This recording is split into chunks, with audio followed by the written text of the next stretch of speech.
I think we'll start.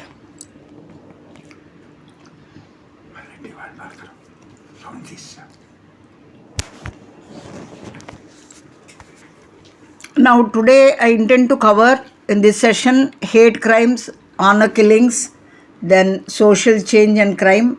Small topics because we can complete within one session. So I have chosen these topics. Let me come to the PowerPoint mode and then let me PowerPoint mode.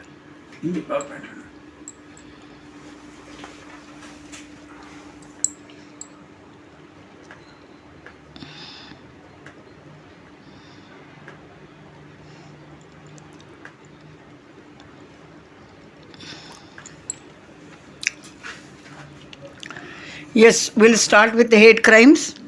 Then what do we understand by hate crimes, and in what parts of India they are prevalent, and then what are the causes for such hate crimes, and then who are all the target groups on whom hate crime is committed, and then hate crimes, why are they important?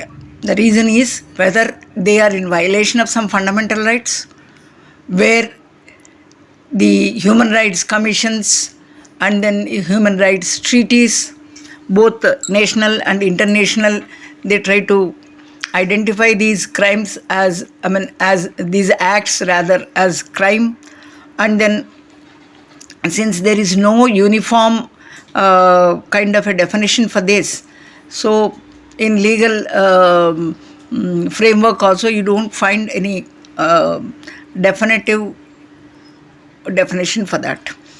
Now, are there any laws either in IPC or any special local act? Do we have some kind of a, hate crimes have been dealt? Is it only the act or only the speech, or is it any prejudice or bias? So what exactly constitute what is the motive for these people to do, the perpetrators especially? What could be the motive of these perpetrators in order to attack the vulnerable targets?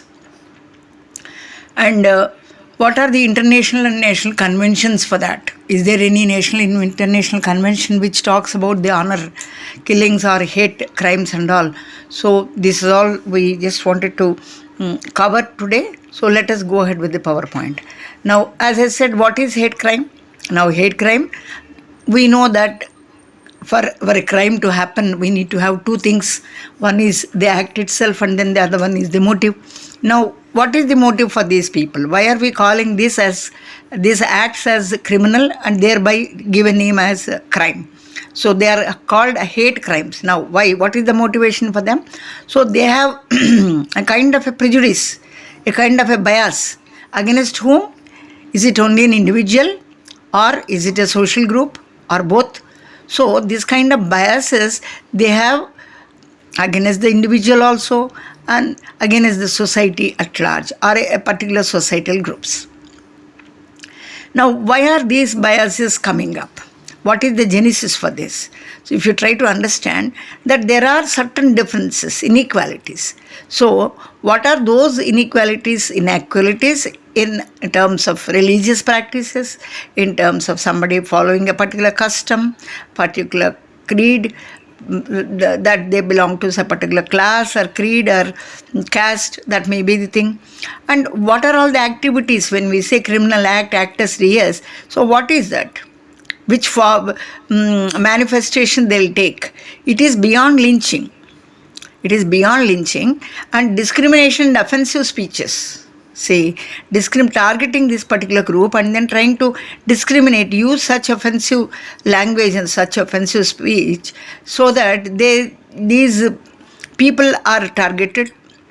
Speech that is insulting, it is derogatory, or maybe it incites violence, isn't it? So you are doing a kind of a discrimination.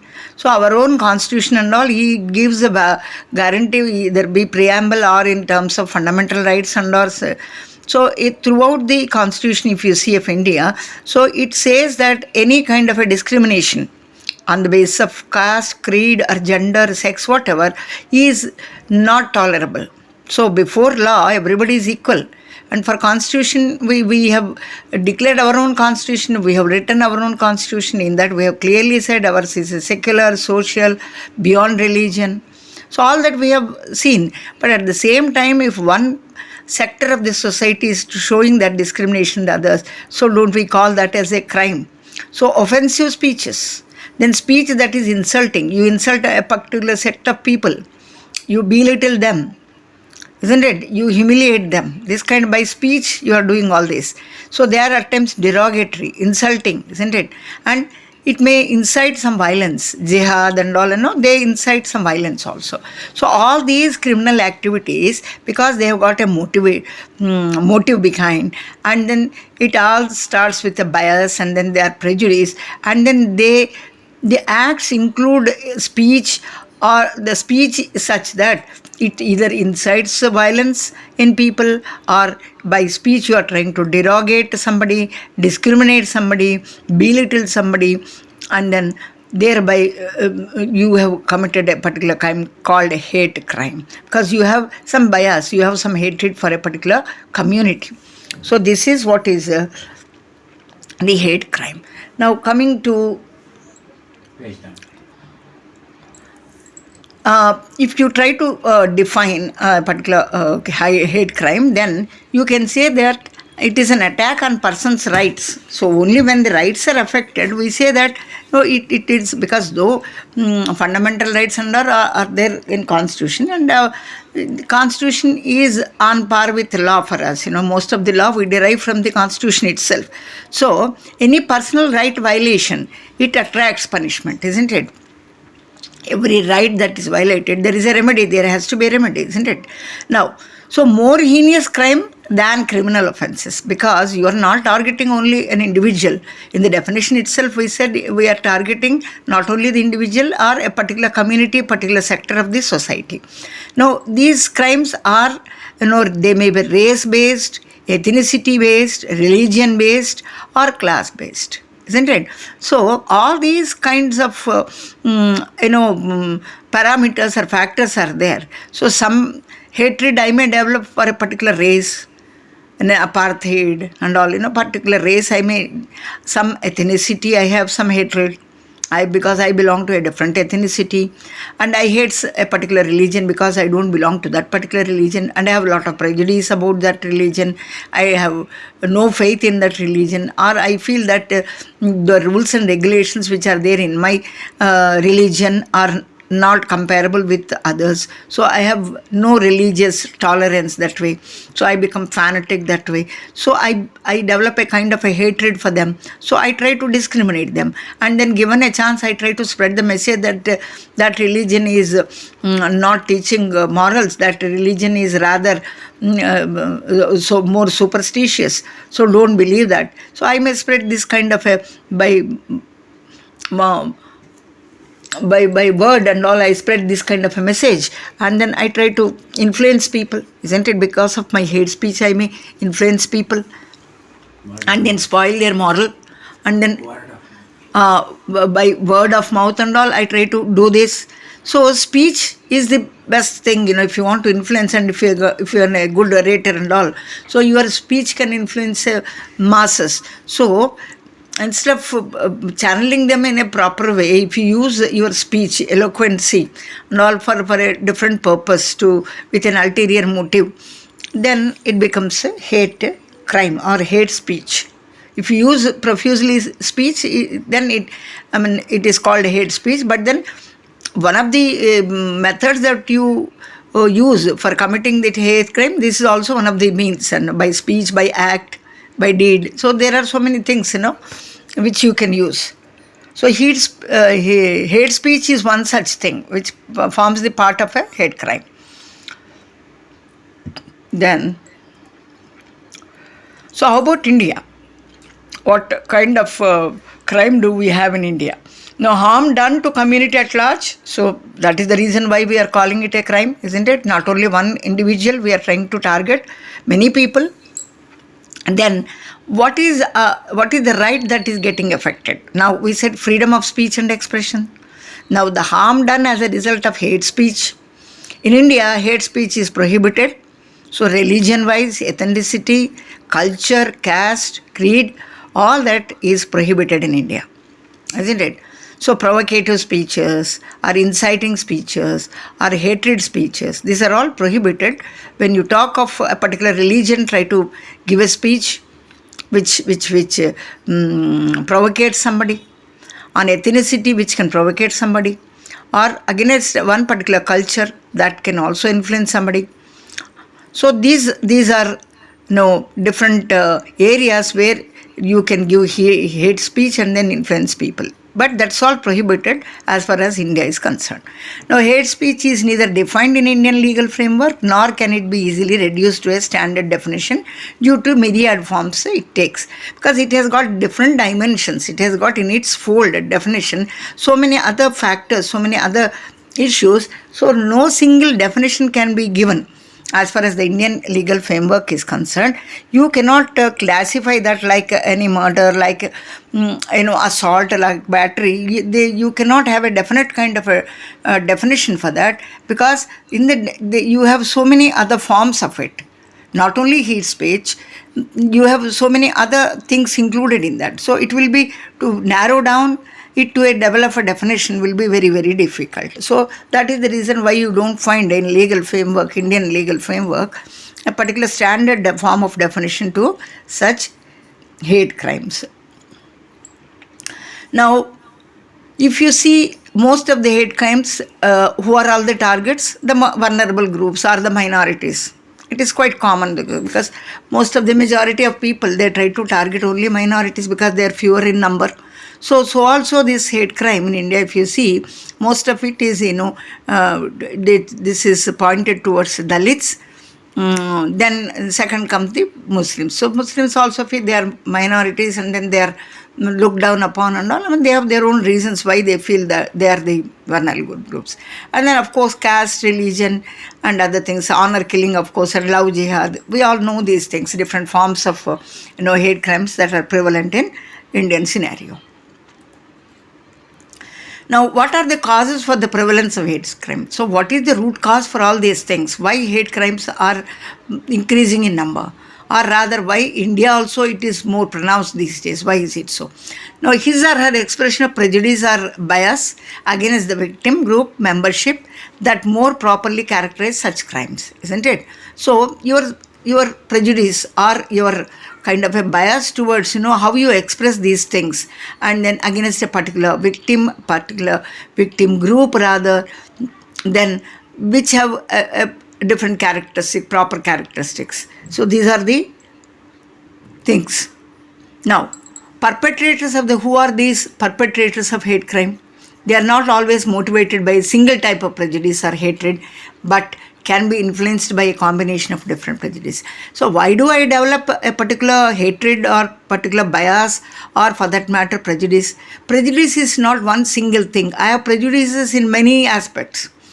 Just because somebody wears a sari, I don't like. Somebody puts a bindi, I don't like it. Somebody puts a vermilion on his forehead, I don't like it. Somebody has got a pierced ear, I don't like it. So I have so many prejudices, a combination, not a single kind of a prejudice. So I identify those people and I see them, they are visible, so I target them and then I try to do away with them or spread a kind of a hatred message so that people at large can also be influenced and they will also follow you. So prejudice and motivation is not single, it's a combination, it is an amalgamation of different prejudices. Then, so what is the impact these kind of hate crimes are leaving on the societal environment? How is it changing? How is it impacting the environment? If you try to see that, Hate crimes may also be the product of our own social environment. Hate crimes are more likely to occur where society is structured in such a way as to advantage certain identity characteristics over others. See, we have prejudices because we identify a particular character in those group. In those group or in that target group, we don't like those characters. So, what are those some of the identifying characters? So white, because here in India we may not have this race kind of thing, white and black, we don't have. But then elsewhere, in other countries, more developed countries and all, we have this kind of a discrimination. So males, heterosexuals and all, I mean, we have identified certain characters, and then if these identified characters are available in a particular group, and since we have some kind of a bias or some kind of a prejudice against this group, so we are identifying them visibly. They are there, their identifiable characters are available in them, so we try to target them. So in structured society it is happening more. Then systematic discrimination. See, discrimination in not one aspect or in one transaction. So this is constantly being happening. Typically codified into operating procedures, policies or laws may give rise to an environment where perpetrators feel a sense of impunity when victimizing certain minority group members. So every time they do it, every time they become emboldened because there is no perfect law for it, there is no punishment that is given to them. So they become perpetrators, every time they do this and there is no resentment, there is no retaliation. So they feel impunity. And then victims, because they are smaller in number, they are minority group, so they feel impunity. So perpetrators have an advantage, they feel impunity and they keep on doing it continuously. Now, influence of perception. Perpetrators may be influenced by their own perceptions that certain group pose a threat to them. So why are they feeling this kind of a why do they develop this kind of a perception or a feeling in them? Because they feel that they are being there few in number or being in minority, so they always feel that the other persons who are in majority are always threat to me. When it comes to job opportunity, when it comes to other enjoyments, so they feel that they are competitors, and because they are more in number, so we are marginalized and we are minor. So our opportunities when compared to those who are more in number are very few. So that will create a kind of a insecurity in them. So maybe that way they try to develop the hatred, and then they say, let us also grow in number, like Muslims and all, they do this. So they also feel that because we are minor, let our number also increase to masses, so that we also have equal right and we also can represent enough, we are no more marginalized. This kind of a threat may be one of the reasons why these people do. This may be a real perception or maybe a symbiotic kind of a symbol kind of a perception, but then still they have this kind of a perception. The perception is that we are marginalized people, we are a minority in group, so that is the reason maybe the people who are in majority are trying to dominate over them, and they are always competitors for us in all fields.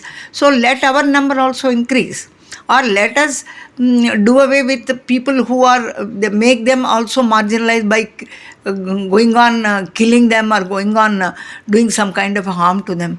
So we also bring their number on par with our number. Maybe that is one kind of thinking. Or we grow in number, we marry 5 wives, we marry multiple marriages, let us go and let us have more children, let these people also grow in number. So that is one kind of, because this is all because of threat. So they feel one group of people are posing a threat to us because we are marginalized. This is one kind of a perception. Now, as I said, the perceptions, they may be real perceptions or real threats, or they may be symbolic kind of a perception. So what is realistic threat or perception? this is they feel competitors, so because they are more in numbers, their opportunities are more. And it may be a job, or it may be a housing, or it may be any other resource. So, and physical harm to themselves or others. Now, symbolic threats which are concerned with their threat posed because of the value systems or social norms that we have. So, both these kinds of the real perception and then symbolic perception they have. So, that is the reason why they try to they become threatened. And when somebody is threatened, you will have all kinds of apprehensions, and then you try to revolt, and then you hate people, and then you spread hate messages, and all this is what is going to happen, and that culminates finally into a hate crime. Then other factors, if you see, perpetrators of hate crime can be motivated by a variety of different factors. Four types of perpetrators we can say. Those who are thrill seekers, just as I, so if I like the fellow, I mean, psychopaths we can say. So out of pain of somebody, you get pleasure. So that is a kind of a psychopath attitude. So thrill seekers are that kind of people. They get excitement, they get a thrill, and then because these are motivating, so they do this often. Now, defensive, those motivated by a desire to protect their territory. So that is a kind of, more of a defensive nature. So they are defensive nature, defensive type of crimes. Now, retaliators, those who act in retaliation for a perceived attack against their own group. So one person in that group is attacked, so they have a threatening perception. So today this fellow, maybe tomorrow entire group may be attacked and all. So more of a retaliation they do it, because one of their group members are attacked, or one of the group members have been given lot of threat perception. So let us retaliate. So these kind of groups are called retaliators. Now there is a mission. I work for a mission, and I'm given. God has given me this birth for this purpose. There is a mission which I have to achieve. So jihad type of crimes and all. I mean, we can say that this is for a particular mission they work, and they are dedicated for that mission. Then, what can be the implication of hate crime? So, psychological. Why psychological? Because people are victimized. So, by violence, because it may be here, hate crimes may be not only speeches, but putting somebody behind house arrest, or sometimes some mutilation of organs and all. So these things will also happen, isn't it? Because they are all there where violence is also involved. So bias motivated are more likely to experience most this post traumatic stress, PTSD we say. So that kind of a thing also, which is long lasting, may be there, because these are all psychological distresses. Somebody may be depressed also, anxiety disorder may be there, anger may be there. So these are no. And that are not motivated by bias. So these kind of impact will be there on the because of the hate crime. So a psychological distress and long lasting kind of a PTSD and depression, anxiety, anger, I mean, that will further the victim becomes further suppressed and all. Now the society also sends wrong kind of signals. So one thing is, she is already victimized, a victim of a hate crime. On top of it, society also is going to label them. They are going to give them a tag and all. So society rather gives a wrong instead of being a sympathetic, showing some sympathy for the victim. So they try to send wrong signals rather. Now, victims group that they are unwelcome. See, they unwelcome, unsafe in a community, victimizing the entire group, and then decreasing the feeling of safety and security. Yes, is there anybody who would like to? I could see in the chat box, I think somebody trying to put some questions. Yes? I'm asking some questions. You are not listening even. You are ignoring them. Yes? I'm not getting you. Can you be a little louder? You just said, okay, listen, you just said like minorities are in a crime. You just said particular religion in that. I think you are not supposed to say particular religion name in that. You cannot be biased like that. And obviously, it's a religious thing. I mean, whether they can keep 5 wives or 4 wives or 2 wives, you cannot particularly point out on that. Sorry, ma'am, but this is not the right way. No, the definitely I have not given these definitions. See, I am not the author of these things. I am trying to get it from Whatever some the standard book. I'm trying to definition give. is given, you It's not my personal feelings I am as giving. a madam, Please you understand. are not supposed to say in front of us because we all are from different religions. You don't know even. So this is not acceptable language, ma'am. See, if we With have, all due to respect, ma'am, I mean, that's what I'm saying. That's what I'm saying. This is, hate crime which is targeting the religion, targeting one caste, one creed. That's what I'm saying.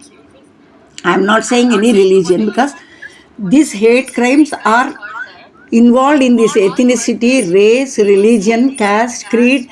So any kind of prejudice or bias towards these things get reflected and they will be given a different name as hate crimes. minorities, you mentioned particular religious in that, which is not acceptable, ma'am. No, I have not given the definitions. I am saying it is from a standard textbook I am quoting. It's not my own opinion I am saying. Please, ma'am, in front of all students, you cannot say that because you don't know other people's religion. కావాలని చేస్తుంది I can't understand. Every time she raises that kind of knowledge. Oh, no, no, no, no. I'm not every time is like that. You cannot say like that. We have a recording about this lecture, and you are not supposed to particular point out on the religion.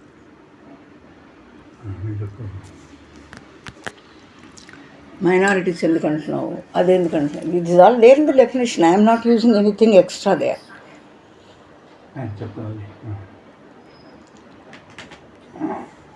నేను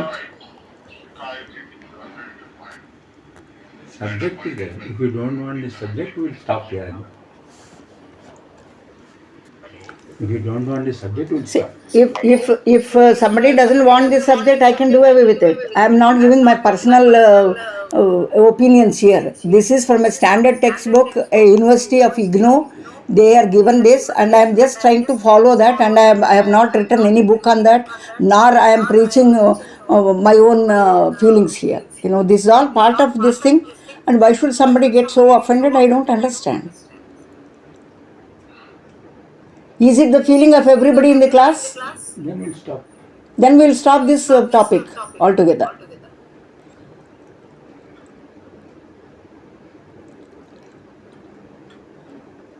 If I start giving definition for rape, if somebody objects for it, I can't do. This is a part of academics. Ma'am, I think she wanted to make some point which from her perspective is correct, and let's move forward. It is okay.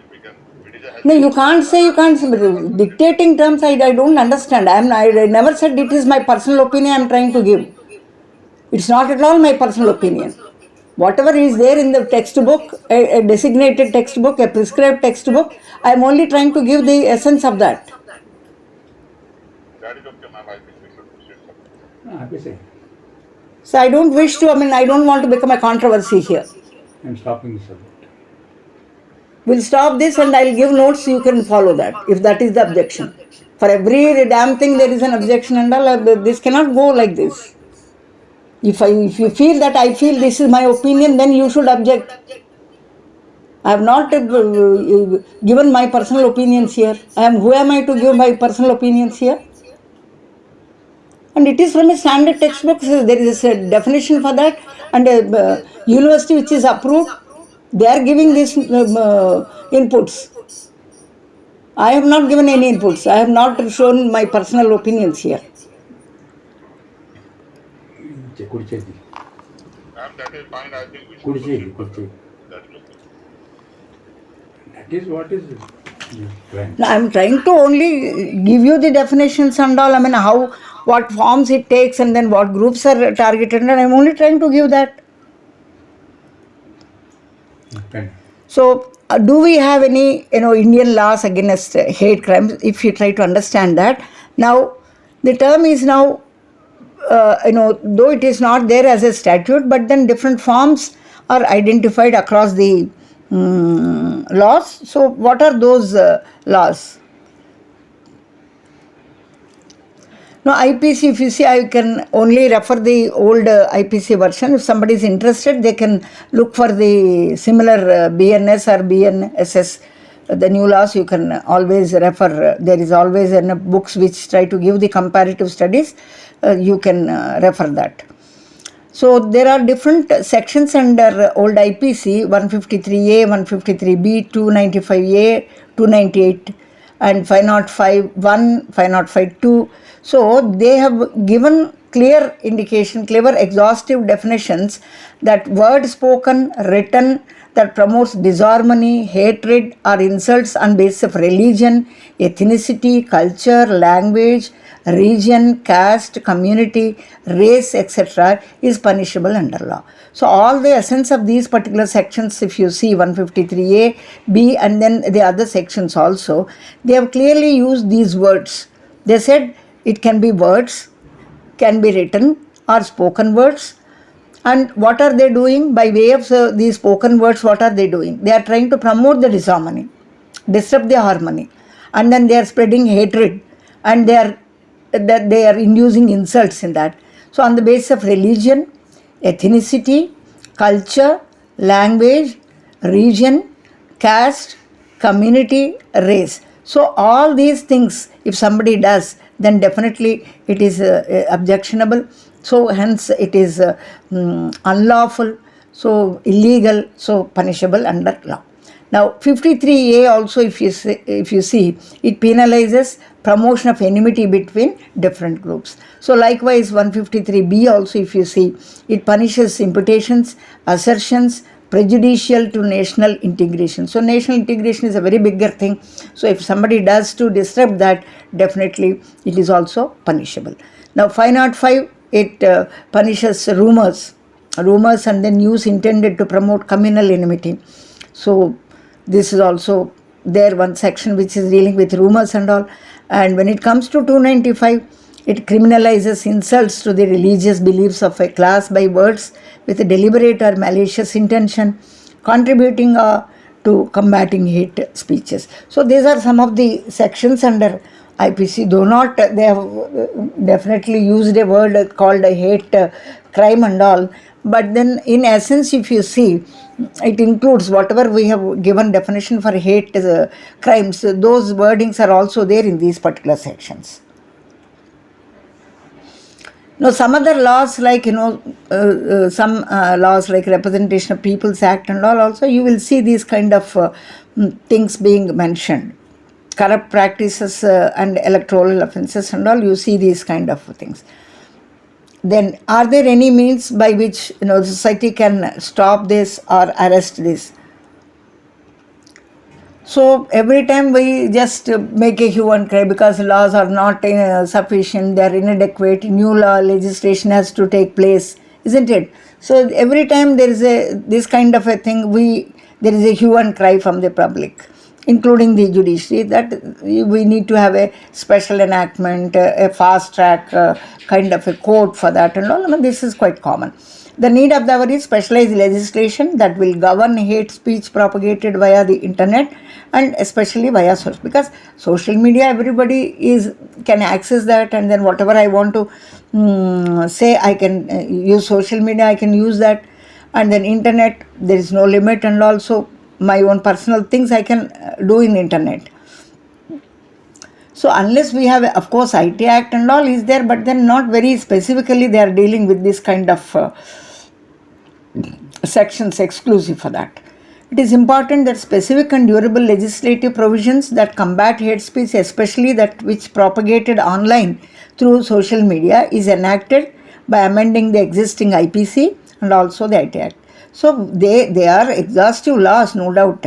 But then when it comes to the hate speech or hate crimes, what the author says is, there is no kind of exhaustive or inclusive kind of a definition is not there. And that too, when it is through electronic mode, then all the more it spreads faster. And also, if there is no legislature or a specific law to govern that, then it becomes easy. Then it becomes easy for the perpetrator to spread the news. This would be possible only when hate speech is recognized as a reasonable restriction of free speech. See, for every fundamental right that is given to us, it's not a kind of a 100% kind of a thing. It comes with a rider, it comes with a restricted, reasonable restriction, isn't it? Now, so you can have free speech, but that doesn't mean that hate speech, whatever you want to say against a particular religion or against particular ethnicity, you cannot keep on doing that, because though you have a freedom of speech under the fundamental rights, but then every fundamental right has got a reasonable restriction. So also the freedom of speech also has got a reasonable restriction. So within that purview of the restriction, you can enjoy your right, freedom, fundamental rights. But it should not be at the cost of somebody's, against somebody's freedom. Now, what is required? Sensitization is what is required. So, sensitization, community at large has to be sensitized toward the rights of other citizens. Like you have fundamental rights, you need to respect the fundamental rights of the other person also. And then danger of hate crimes for social cohesion, because society, by very definition, it has to be cohesive, it has to be interlinked. Otherwise, once it loses its cohesion, then you can expect any kind of a disintegration that can happen. Once the society becomes disintegrated, so you will see no more, the norms are violated and all. I mean, it may take a bigger dimension altogether. And of course, community policing is what is required, and then partnership with the community. So because police alone cannot manage with restricted numbers and or with scarcity. I mean, number of police stations, if you see number of police working for the society are few in number, so you cannot expect police to do everything. So community policing at large, together with partnership, public-private partnerships and all, you can involve. Community involvement can prevent turning hate-related problems into serious crime. Everyone in the community needs to be involved in the solution, including diverse groups whose communities may be targets of. So, including the vulnerable groups, not only the majority groups, including the vulnerable targeted groups should also be involved in the community policing.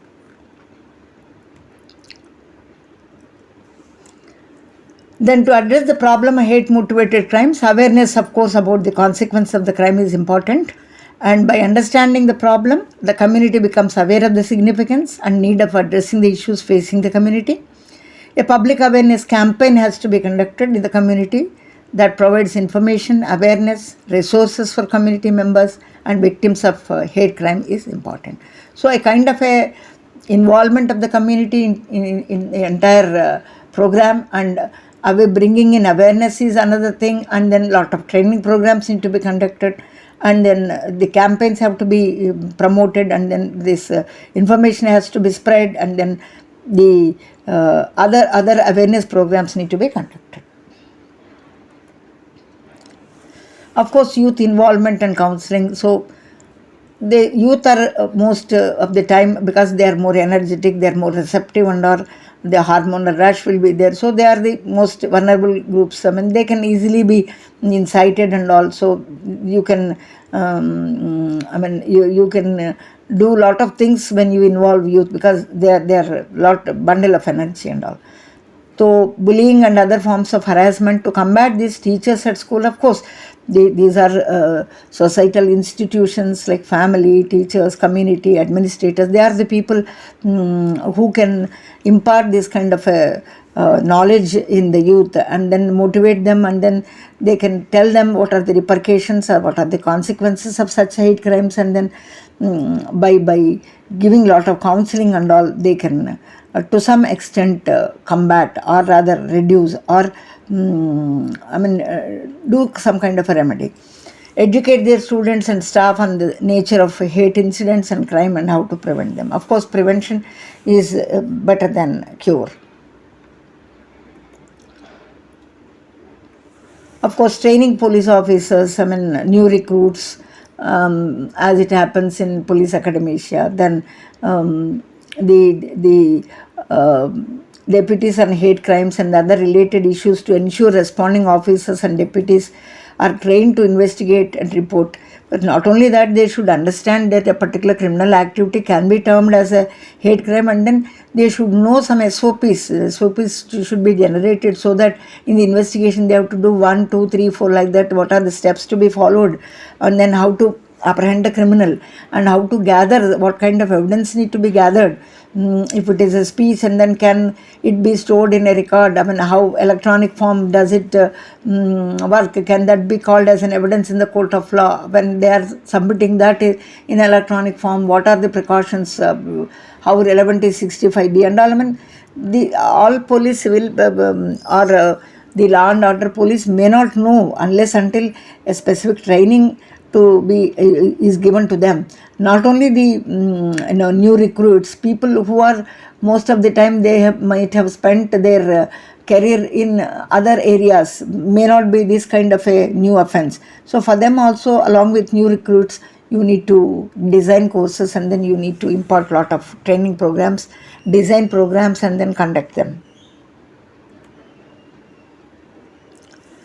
Now, honor killing is peak hatred. It is the gap between love and hatred. Now, there are a lot of preambles and then declarations on human rights are there.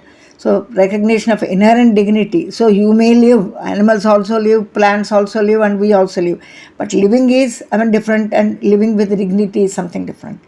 And equal, inalienable right of all members of the human family is the foundation of freedom, justice, and peace in the world. Now, human dignity, when you talk of all human beings are born free and equal in dignity and rights, they are endowed with reason, conscious, and should act towards one another in spirit of brotherhood. So these are all, when we say human dignity, there is a definition for that. And Universal Declaration of Human Rights has given a lot of these kinds. What exactly is a human right, and then when can we say that a particular human right is violated, and how it becomes when you are a signatory for such a declaration, or when you are signing a particular declaration. Then as a state member, you also have a lot of obligations. You may have to enact local laws, municipal laws, so that your own laws you can implement these kind of rights and all.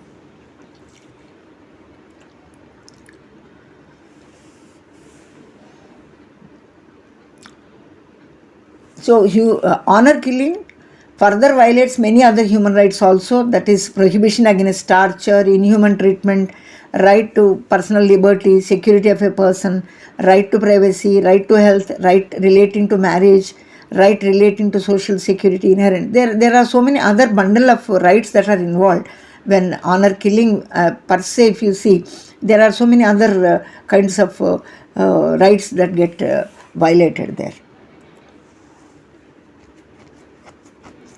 So why we take honor killing so serious and all? If you see, now there is a logic there. Now it is against the fundamental right of life and liberty. So whenever life and liberty and life with dignity, if these words are involved, then definitely they are violations of fundamental right. So any violation of fundamental right, it becomes a very serious problem. So that is the reason why whenever we say honor killing, so we try to relate it with the violation of the fundamental right. So the right to life is not only correlated with human rights, but it is also direct our attention to the very essential subject of honor killing. Family members, for the sake of social status or family honor, kill the members of the family, but the constitutional guarantees of right to life. See, though it is given and all, we may say it is within the family, why should we bother and all? Why should we take it so serious and all? Now, this is the constitutional guarantee that is given to us. By virtue of being born as humans, human rights are there, and human rights are not coming from heaven. They are very much there in the written constitution, and every constitution guarantees these kind of fundamental rights to us. Women still face sexual abuses, infanticides, feticides, rape, sexual harassment, murder, honor killing. It is always the female, Whenever in a family, if a lady, girl, or the child marries elsewhere out of the different religion, different caste and all, it is the lady, it is the girl who is punished, who is killed, or who is given with some kind of a punishment, isn't it? Now, The term human dignity protected civil, political, religious, social rights of the individuals, and human dignity means a state of worthy honor, respect, equal status, and it is inherent as connected mentally with human life, irrespective of caste, creed, sex, color, status. So it has nothing to do with these things. And human dignity is something beyond this. Now, human dignity is associated with family, caste, community, and society, of course. The Constitution used the term dignity in its preamble, if you see, and the preamble reads, assuring the dignity of the individual and the unity and integrity of the nation. So, in the very preamble of the Constitution itself, you have these words, the dignity and all. So, since honor killing, the dignity of life and life, liberty is at stake. So, that is the reason we take it on par with fundamental right, and then we say that this is also a kind of a serious crime.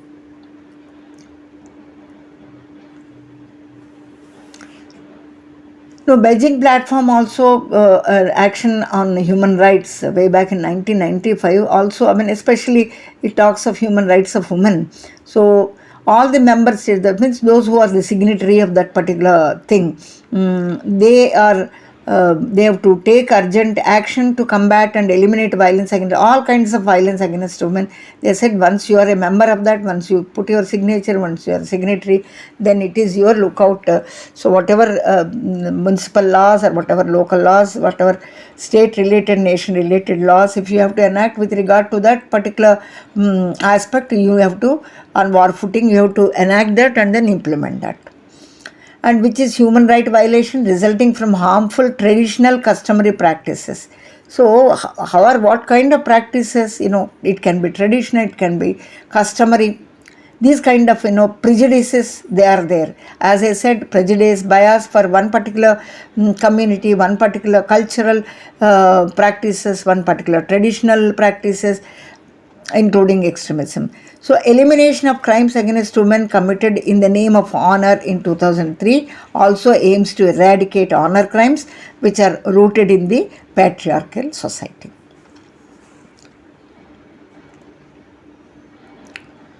Then, of course, SEDA is one big convention, rather, and it has got a lot of articles. We will not go into deep into the all articles, but then those which are important, at least I just want to bring it to the notice of all the participants. Now, the state parties, we mean those states who are signatory to that particular convention. Now, shall, by the very wording, you can understand shall. When somebody uses shall, it is mandatory. Now, shall accord women equality on par with the men, because before law everybody is equality before law, isn't it? Equal treatment before law. So this is already there as a fundamental right for us.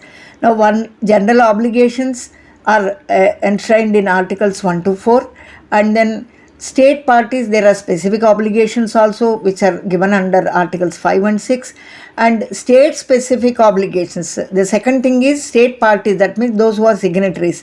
Apart from general obligations, those who are signatories also have specific obligations. So that is given under article 5 to 6. Then the state specific, that is local to that state or local to that nation or national wide kind of a act or obligation, is given under different articles again. So then the article 1, if you see, of SEDA, it defines, by the way, SEDA, all of us know, Convention on Elimination of Discrimination Against Women, is in short called as SEDA. Discrimination against women shall mean, it has given a wider definition, all inclusive and exhaustive kind of a definition it is trying to give. So it says any distinction, any exclusion, any restriction on the basis of sex which has the effect or purpose of impairing, nullifying the recognition, enjoyment, exercise by women, irrespective of their marital status, on a basis of equality of men and women, of human rights and fundamental freedoms in the political, economical, social, cultural, civil or any other field. So it is a very exhaustive kind of a definition which will give you what exactly we mean by discrimination against women, and then article 1 of SEDA is going to give you this kind of an exhaustive definition for discrimination.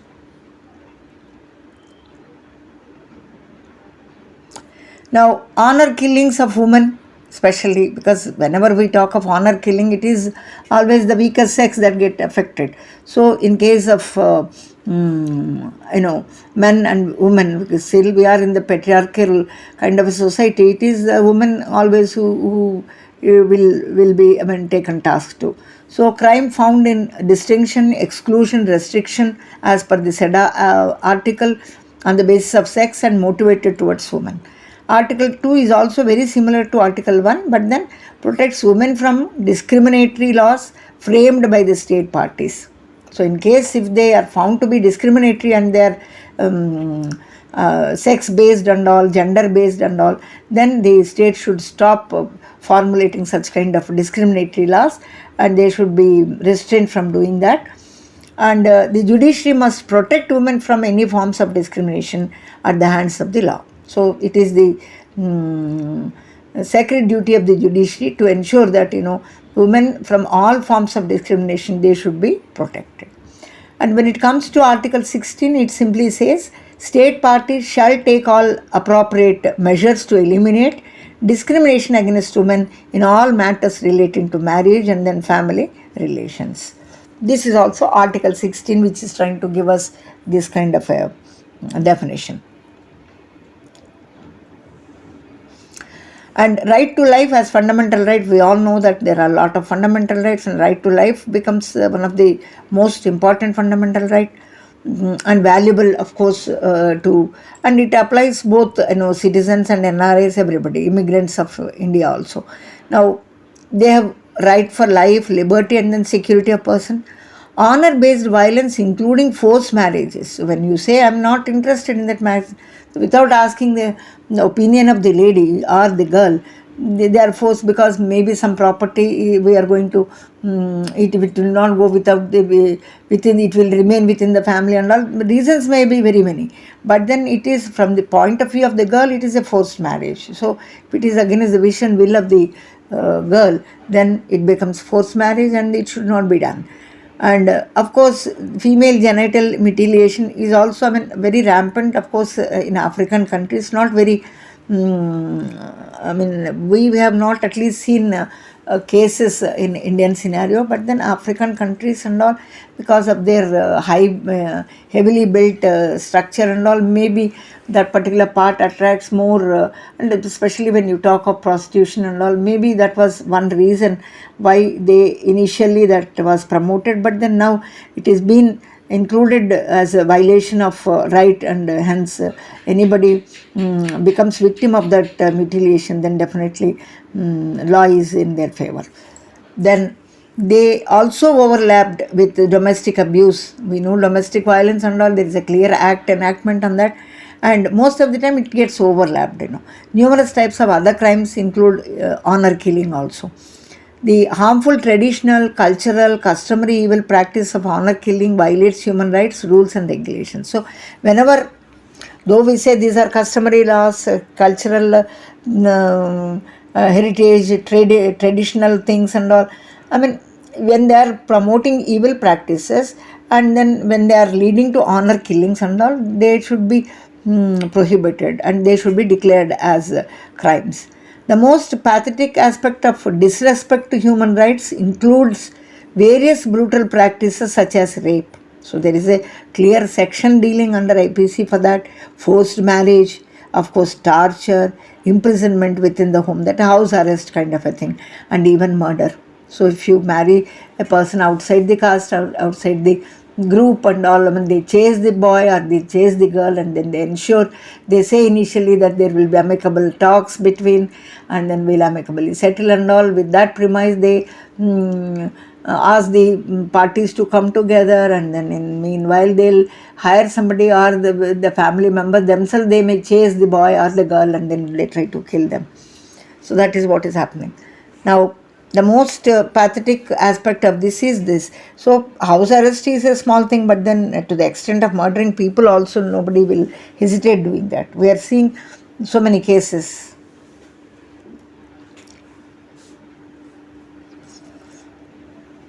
Honor killings are an extreme form of violence perpetrated on couples, Then it needed to examine much more larger prevalence of violence towards couples who married intercaste or interreligious, defying societal norms. Not all these cases end in terrible death. There is very little outrage over these cases because communities are more or less agreed on the need to rein in women's autonomy. So on one side we talk of so much on autonomy and all, but then still in societies and communities we do see these kind of things. Girls are often held captive or forcefully married off against their wishes. Across the caste, society, religion, a woman's autonomy when it comes to marriage is considered negligible. So there are so many books and all, so many speeches, so many orators telling about women's autonomy, but then when it comes to implementation, where is women's autonomy?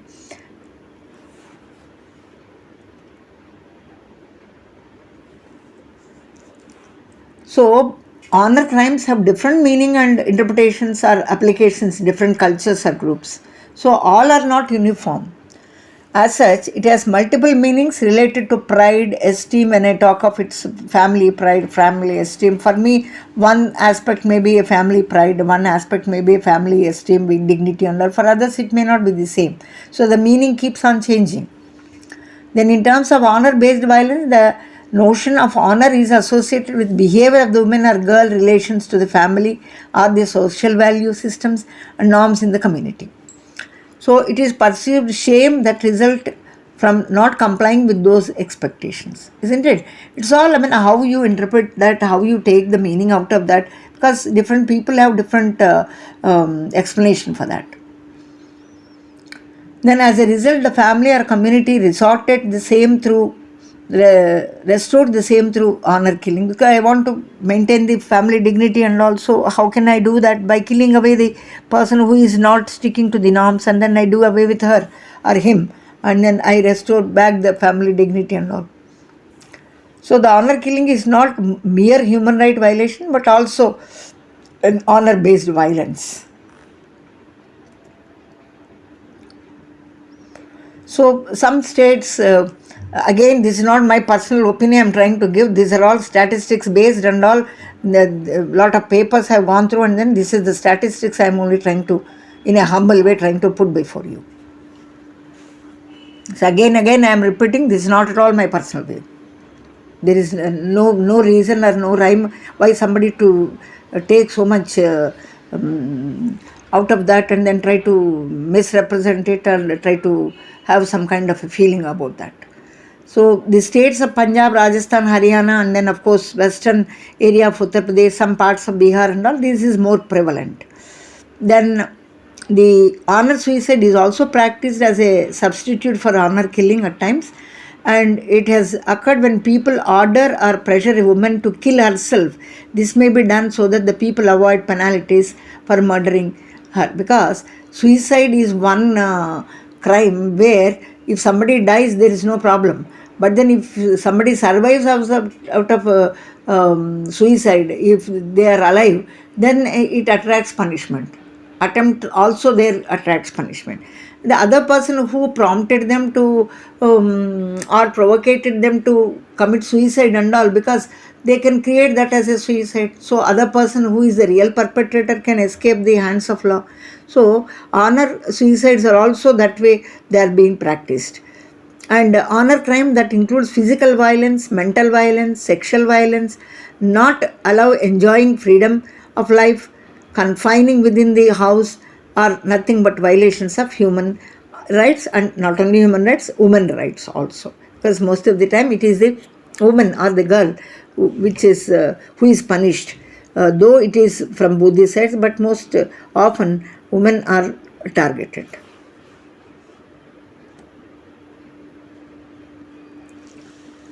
And of course other human right conventions are also there, European and then American human right conventions are also there. In that also they have again reiterated, human rights are reiterated, and in all these treaties also, and the different articles they have clearly given how infringement will attract some punishments and all they've already given.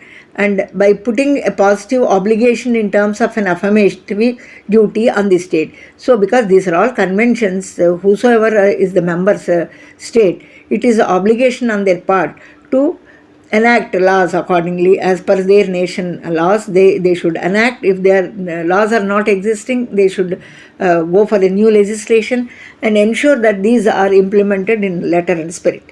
Now, affirmative duty of states to respect for and protection of human rights, exercise due diligence that women rights to life in their territory. So it is mandatory on the part, because you are all signatory for that particular convention. So it is but natural that as a mandatory obligation that in your own state, if there are laws not existing after the convention, after you become a member in that, after you sign that particular treaty or particular convention, it becomes obligation on the part of the state, member state, to enact a particular legislation, new legislation, and which will promote the women's right and then life and in their particular territory. So the duty of the state to protect their right has been interpreted broadly to include these duties. So United Nation UNHRC, Human Rights Commission, 1982. So it says to prohibit arbitrary killing by agents of the state and to strictly control and limit the circumstances in which a person may be deprived of life by state and authority. See, just because you are given a power, police especially, when they are given a power, they have some powers to kill if it is required. So in order to prevent a bigger crime, they are also vested with the power of killing, taking away the life of the other person. But it should not be arbitrary. What it says is, it should not be arbitrary. It should be justified action on the part of the state agency. State agency including the police also, to conduct some form of effective official investigation when individuals have been killed. So if there is, suppose a killing happens or a encounter kind of a thing happens, now there can be commissions on that, and then there can be NHRC commissions. So they will come forward and then they will try to probe into matters. What is being done is justified, or the agencies are acting arbitrarily in killing people and all.